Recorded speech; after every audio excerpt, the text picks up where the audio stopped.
굿윌 헌팅, 킬빌, 인생은 아름다워 등 수많은 명작 영화를 배급한 미라맥스의 창립자 겸 CEO 하비 와인스타인. 여러 영화를 성공시킨 그는 유명 배우들과 제작진의 존경을 받는 할리우드의 살아있는 전설이었습니다. Thank you, Harvey Weinstein. film, especially Harvey. 하지만 사실 그는 끔찍한 성착취자였습니다. 이 사실을 알고 난 뒤 여배우들의 인터뷰를 보면 다시 느껴지는 것들이 있는데요. Are you here of your own free will? Has someone coerced you? Do you count Harvey Weinstein as a coercer? When I met Harvey Weinstein in New York, I told him that I really wanted to do it. And he said, well, you have to ask for it. So 한때는 미라맥스의 영부인이라 불렸던 기네스 펠트로도 하비 와인스타인에게 희롱당했다는 사실을 고백했습니다. 하지만 그에게 가장 큰 피해를 당한 건 루시아 에반스라는 배우였죠. 루시아 에반스는 하비 와인스타인을 처음 만났을 때 21세의 꿈 많은 대학생이었습니다. 배우가 되고 싶었던 그녀는 어느 날 하비 와인스타인의 제작사 측에서 하비 와인스타인 씨가 당신을 한번 만나보고 싶어 한다는 전화를 한 통 받게 되죠. 루시아는 드디어 자신에게도 기회가 생긴다는 생각에 기뻤고 얼마 뒤 미라맥스의 사무실에 찾아가게 됩니다. 의외로 하비 와인스타인이 직접 나왔는데 그 자리에서 그는 루시아를 칭찬하면서도 한편으로는 그녀를 매우 모욕했다고 합니다. 예를 들어 프로젝트 런웨이에 나가보면 좋겠어 라며 마치 그녀를 쇼에 넣어줄 것처럼 말하다가도 그런데 살은 좀 빼야 되겠네 라며 그녀를 욕보이는 시기였죠. 또 하비는 그녀에게 두 가지 영화의 대본도 들려주었다고 합니다. 자신의 말을 잘 들으면 두 영화 중 어느 것이라도 출연시켜줄 수 있다고 암시하는 것이었죠. 그러더니 하비는 사무실에서 갑자기 바지를 내렸다고 합니다. 그리고 강제로 루시아의 머리를 내려 구강성교를 강요했죠. 당황한 루시아는 제발 멈춰요 라며 거절했지만 하비는 계속해서 그녀의 머리를 강제로 내렸다고 합니다. 결국 루시아는 반항하기를 포기했고 하비는 하던 일을 끝마쳤죠. 그리고는 그녀에게 별일 없다는 듯 나가보라고 했다고 합니다. 루시아는 이 모든 과정에 큰 충격을 받았다고 합니다. 끔찍한 일을 저지르고도 태연한 태도에 이게 한두 번 있었던 일이 아닌 것 같았고 사람들이 지나다니는 사무실에서 이 모든 일들이 일어났다는 것을 미루어 보아 직원들 중 일부는 사건을 알고도 덮어둔다고 추측할 수밖에 없었죠. 루시아의 예측대로 하비 와인스타인에게 이런 일은 매우 흔한 일이었습니다. 그가 처음 범행을 저질렀던 것은 그의 나이 28세 때의 일이었죠. 하비 와인스타인은 20대 후반 동생 로버트 와인스타인과 함께 미라맥스 필름이라는 영화 배급사를 설립했습니다. 미라맥스라는 이름은 와인스타인 형제의 어머니 미리암과 아버지 맥스의 이름에서 따온 것으로 지금은 불명예스러운 이름이 되었지만 당시만 해도 어머니 미리암은 아들이 매우 자랑스러웠다고 하죠. 미라맥스 회사는 초창기만 해도 규모가 크지 않았고 독립영화 위주로 배급했습니다. 하지만 하비의 나쁜 손버릇은 이때부터 시작되었죠. 버닝이라는 영화 제작 당시 24살의 파울라 바오비아크는 미라맥스의 회계팀 인턴이었습니다. 그러던 어느 날 파울라의 상사가 파울라에게 수표와 서류를 쥐어주더니 이걸 하비에게 가져가 사인을 받아오라는 지시를 내렸다고 합니다. 파울라는 하비가 어디 있냐고 물었고 회계사는 그가 호텔방에 있다고 알려주었죠. 왜 굳이 호텔방으로 오라는 걸까 이상하긴 했지만 파울라는 상사가 지시한 대로 수표와 서류를 들고 그의 방문을 똑똑 두드렸다고 합니다. 안에서 들어와 라는 하비의 목소리에 그녀는 문을 열고 방으로 들어섰죠. 방에 들어서자마자 파울라는 깜짝 놀라게 됩니다. 하비가 주요 부위만 작은 수건으로 가린 후 벌거벗은 채로 서 있었던 것이죠. 파울라는 너무 당황했지만 다시 방을 나가기에는 너무 늦은 상황이어서 일단 상사가 지시한 대로 그에게 서류 같은 파일을 건네며 서명을 부탁했습니다. 그러자 하비는 서류를 건네받으며 자연스레 손에 들고 있던 수건을 떨어뜨렸습니다. 전라의 모습을 보여주기 위해 의도적으로 수건을 떨어뜨린 것이었죠. 그리고 하비는 파울라가 건네준 파일을 손에 들고 침대에 가서 앉은 뒤 서류를 넘겨보며 파울라에게 이건 왜 이 돈이 필요한 거지? 이건 어떤 비용이야? 라며 마치 평범한 회계팀원과의 대화인 양 대화를 이어나갔죠. 파울라는 너무 민망했지만 그가 물어보는 질문에 대답을 하며 빨리 나갈 수 있기를 속으로 기도했다고 합니다. 하지만 하비는 순순히 파울라를 보내줄 마음이 없었습니다. 그는 갑자기 어깨가 쑤시다며 자신에게 마사지를 해달라고 부탁했죠. 그러면서 지금 이 기회가 얼마나 귀중한 기회인지 잘 생각해보라고 덧붙였습니다. 여기서 넘어가면 끝이라는 생각에 파울라는 싫어요 라고 말한 뒤 방을 나섰습니다.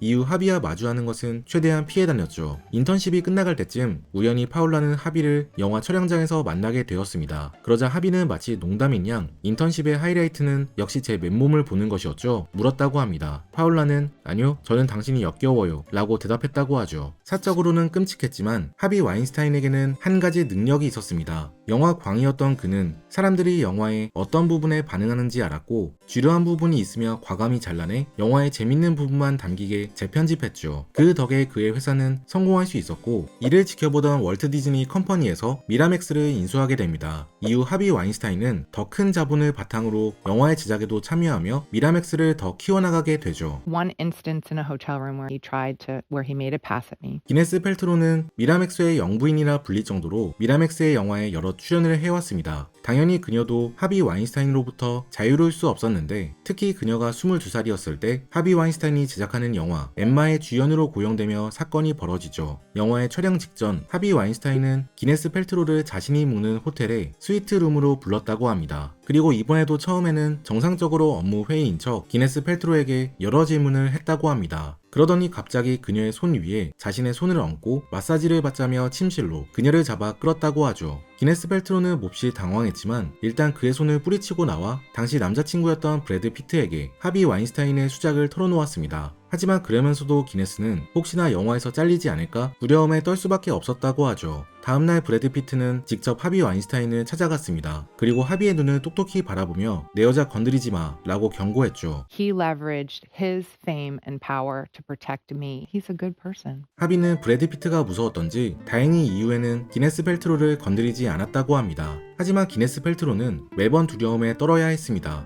혹시 하비가 또 성적으로 접촉하면 어쩌지? 내가 그를 거절해서 나를 자르는 건 아니겠지? 결국 기네스 펠트로는 당시의 사건을 마음에 묻기로 합니다. 그리고 계속 미라맥스의 작품에 출연하며 대외적으로는 하비와 좋은 관계를 유지했죠. 심지어 셰익스피어 인 러브로 오스카 여우주연상을 수상했을 때에도 기네스 펠트로는 일부러 하비를 콕 집어 감사를 표했습니다. I would like to thank Harvey Weinstein and everybody at Miramax Films for their undying support of me. 배우 생활을 계속하기 위해 어쩔 수 없는 선택이었죠. 배우 아시아 아르젠토는 영화감독 다리오 아르젠토와 배우 다리아 니콜로디의 딸로 처음 하비 와인스타인을 만난 건 21살 때의 일이었습니다. 당시 그녀는 미라맥스에서 배급하는 삐 몽키라는 영화의 주연으로 캐스팅된 상태였죠. 어느 날 미라맥스 소속 프로듀서 중 한 명이 파티가 열린다며 아시아 아르젠토를 초대했다고 합니다. 사실 그녀는 파티에 가고 싶지 않았지만 경력에 도움이 될 것 같아 프로듀서의 손에 이끌려 억지로 파티에 가게 되죠. 그런데 뭔가 이상했습니다. 분명 프로듀서는 파티라고 했는데 막상 도착해보니 참석자는 아무도 없었고 장소도 하비의 호텔방이었죠. 아시아가 프로듀서에게 왜 이리 사람이 없냐 묻자 그는 우리가 파티에 너무 일찍 온 것 같아 라 대답했다고 합니다. 이번에도 하비는 호텔방에서 목욕 가운을 입고 있었습니다. 그리고 손에는 로션을 들고 있었죠. 하비는 아시아에게 로션을 건네주며 마사지를 부탁했습니다. 아시아는 뭔가 수상하다는 생각을 했지만 그에게 이끌려 마사지를 해주었다고 합니다. 그러자 하비는 이걸 긍정적인 신호로 받아들였는지 아시아의 치마를 벗기고 그녀를 희롱했다고 합니다. 아시아는 제발 그만하세요 부탁했지만 하비는 멈추지 않았죠. 결국 아시아는 저항을 포기했고 이후 하비가 모든 것을 끝냈을 때 아시아는 그에게 저는 몸 파는 여자가 아니에요 쏘아붙였다고 합니다. 하비는 그녀의 말을 웃어 넘길 뿐이었죠. 이후 하비는 그녀에게 비싼 선물을 여러 개 보내주었다고 합니다. 자신의 말을 순순히 따랐기 때문에 그에 상응하는 대가를 보낸 것이죠. 충격적인 것은 아시아도 점차 삐뚤어진 이 관계에 적응해 나갔다는 점입니다. 처음에는 영화 삐 몽키에서 잘리지 않기 위해서 시작된 관계였지만 점차 둘은 가까워졌고 이후 5년간 둘은 상호 협의하에 관계를 맺었다고 합니다. 심지어 아시아는 하비의 어머니 미리암을 소개받을 정도로 그와 가까워졌죠. 이 과정에서 아시아는 매우 혼란스러웠던 것 같습니다. 처음에는 합의를 거부했지만 그와의 관계에 따른 이득에 아시아는 점차 익숙해져 갔습니다. 하지만 그러면서도 그와의 관계는 다소 일방적인 부분이 있었다고 하죠. 그녀는 당시 하비와의 관계를 반영한 영화 스칼렛 디바를 제작했습니다. 영화 속에는 아시아가 경험한 것 그대로 뚱뚱한 프로듀서가 여성 주인공을 호텔로 불러 마사지를 부탁하고 추행하는 장면을 담았죠. 하지만 하비에게 추행당했다는 것을 폭로한 이후 아시아는 논란에 휩싸였습니다. 사실 그녀는 이전에 로만 폴란스키라는 감독이 소녀를 강제로 범한 사건에서는 감독을 풀어주자고 청원서에 서명을 한 적이 있었죠. 또 그녀 또한 윤리적 문제에서 자유롭지 않았습니다. 본인의 영화에 출연한 남배우 지미 베넷이 아시아가 본인을 착취했다고 폭로한 것이죠. 피해자가 피해자를 괴롭힌다는 점에서 사람들에게 큰 충격을 주었습니다. 하비 와인스타인의 검은 손은 힘없고 가난한 여성만을 노리지 않았습니다. 영화계에 진출하고 싶다는 꿈을 가진 여배우라면 누구든 그의 피해자가 되었죠. 금수저 출신 모델 카라 델러빈 또한 하비 와인스타인의 피해자 중 한 명이었습니다. 당시 카라는 모델계를 나와 배우로 데뷔하기 위해 기회를 엿보고 있었는데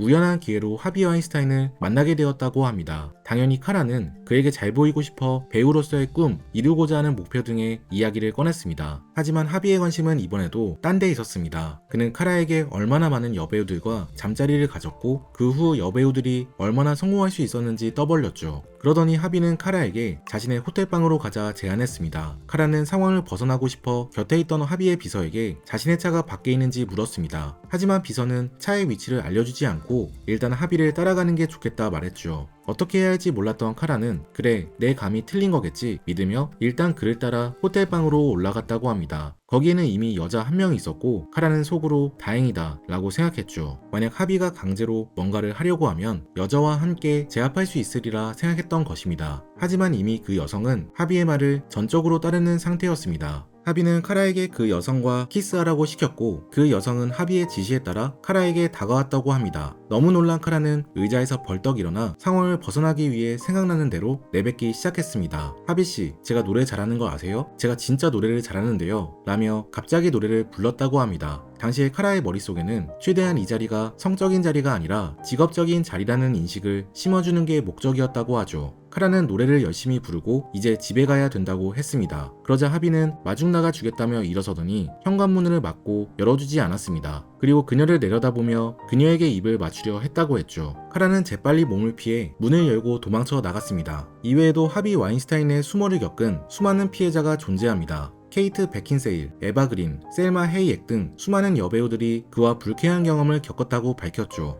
안젤리나 졸리도 입장을 밝히는 이메일에 이렇게 적었습니다. 저는 어린 시절 하비 와인스타인과 아주 안 좋은 경험을 했고 이후 그와는 절대 같이 일하지 않았습니다. 그리고 다른 사람들이 그와 일한다고 했을 때 경고해 주었죠. 사실 하비 와인스타인의 손버릇에 관한 이야기는 이미 연예계에서 널리 알려진 이야기였습니다. 하지만 자신에게 해가 될 수 있으니 그 누구도 직접적으로 이야기하지는 않았죠. 그러다 뉴요커에서 한 기사가 발표됩니다. 공격적인 접근부터 성폭력까지 라는 제목의 기사로 하비 와인슈타인의 피해자를 직접 인터뷰한 뒤 그의 실체를 폭로하는 기사였죠. 참고로 이 기사를 쓴 기자가 로난 페로우라는 점에 주목해야 하는데 이 기사가 나오자 하비 와인스타인은 로난 페로우의 아버지에게 전화를 걸었습니다. 그의 아버지가 한때 자신의 친구였던 유명 감독 우디 앨런이었기 때문이죠. 하비 와인스타인은 우디 앨런에게 아들 관리 좀 잘하라며 로난의 기사를 막아달라고 부탁했습니다. 하지만 우디 앨런도 자신의 아들을 막을 수 없었습니다. 애초에 로난 페로우는 아버지 우디 앨런이 자신의 양누나 순이와 결혼하자 아버지와 연락을 끊어버렸기 때문에 우디 앨런도 아들을 막을 방도가 없었던 것이죠. 우디 앨런은 하비 와인스타인에게 미안하다며 잘 해결되기를 빌어줄 뿐이었다고 합니다. 로난 페로우의 이 기사가 밝혀지자 미국 연예계는 난리가 났습니다. 이미 업계에는 널리 퍼진 이야기이긴 했지만 실질적인 피해자들이 자신의 이름을 밝히고 사건을 이야기했다는 점에서 단순히 가십이 아닌 형사사건으로 변한 것이죠. 검찰은 하비 와인슈타인을 성적 학대 혐의로 고소하였고 이 중 일부가 인정되어 그는 23년형을 선고받게 됩니다. 이 당시 그는 월트 디즈니의 지배를 받는 미라맥스에서 독립해 와인스타인 회사를 운영하고 있었는데 사건이 터지자마자 그는 CEO의 자리에서 잘리게 되고 얼마 후 회사는 파산하게 됩니다. 하비 와인슈타인처럼 자신의 권력을 이용해 소속 연예인들을 성적으로 이용하는 소속사 사장이 또 있습니다. 그는 자신의 소속사 아이돌에게 죽임을 당하죠. 죽은 사장을 처음 발견한 건 소속사의 아이돌 베이비 스트라이트의 이즈미와 델마, 루이였습니다. 이들은 지하 아이돌로 TV의 방송이나 잡지 등 주요 언론 매체에는 인기가 없어 나오지 못하고 주로 지하의 클럽 등에서 공연을 하며 아이돌 활동을 하고 있었죠. 이들은 원래 결성 당시는 7인조였지만 멤버가 새로 들어오고 나가고를 반복하며 이제는 3명만 남아있었습니다. 그나마 얼굴이 예쁜 이즈미는 그룹의 센터로 인기가 많았지만 델마와 루이는 인기도 없어 팬이 거의 없었습니다. 소속사 대표 하우라는 죽기 전에 델마와 루이에게 접대를 강요했습니다. 부족한 매출을 메꾸려면 여러 사장들을 만나며 아양이라도 떨어야 한다는 것이었죠.